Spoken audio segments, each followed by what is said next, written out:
International relations expert Dr. Emmanuel Navon joins me. Dr. Navon, the trip, of course, we know comes shortly after US President Donald Trump made a visit to Japan. How much influence does Shinzo Abe really have here?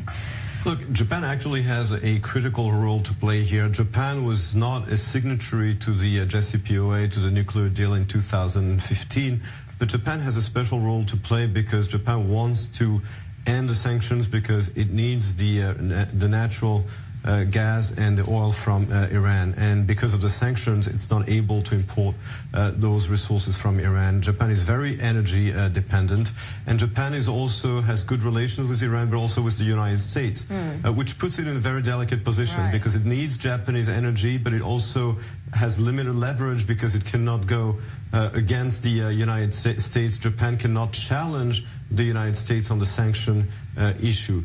So Japan is also, don't forget that Shinzo Abe in this coming November will be the longest serving Prime Minister of Japan, and he wants to leave a historical legacy. So look, Japan was able to prevent a war, Japan was able to reach a compromise. Will he be able to do it? That's really a question mark. Sure, because there's a lot at stake, as you've mentioned. There's a lot Japan needs out of this, and of course its hands are tied when it comes to the United States.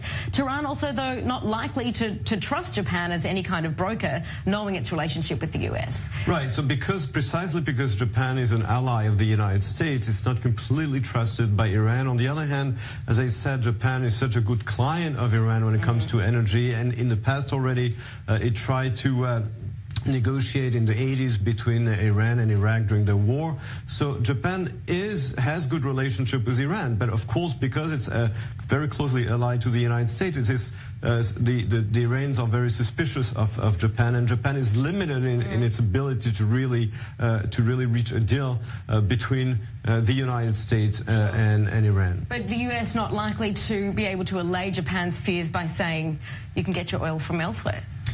Right. So again, Japan is very energy dependent, and it takes time to switch your suppliers. And so the sanctions came almost as a surprise to Japan, and it hasn't really completely adapted yet. There are alternative sources of energy, but for Japan, Iran was a very important supplier, and the relief of sanctions was really a boon for the Japanese.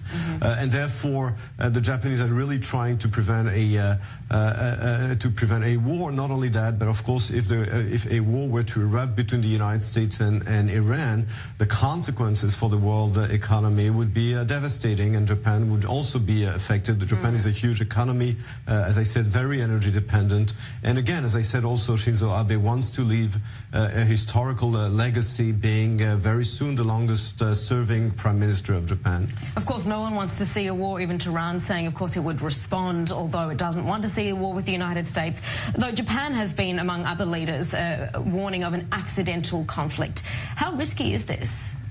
Look, there have been many reports of the Iranians sabotaging the oil sources of Saudi Arabia. There's also, don't forget, the conflict in Yemen and Yemenite pro-Iranian Yemenite forces, the Houthis, firing missiles at Saudi Arabia. So the situation is very explosive. I mean, you really have already a proxy war between Iran, the United States, and also Saudi Arabia in Yemen, also in the Gulf. And the Gulf, don't forget that about 20% of the world's oil resources go through the Persian Gulf. So a war there would have a devastating effect on the world economy.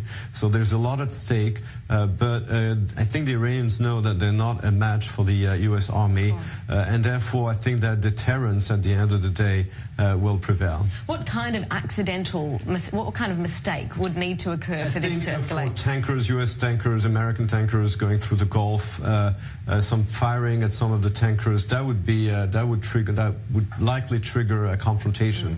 But as I said, the Iranians know exactly that they're not a match for the U.S. Army, and I think that the U.S. deterrence will work. Emmanuel Navon, thank you for that insight. Thank you.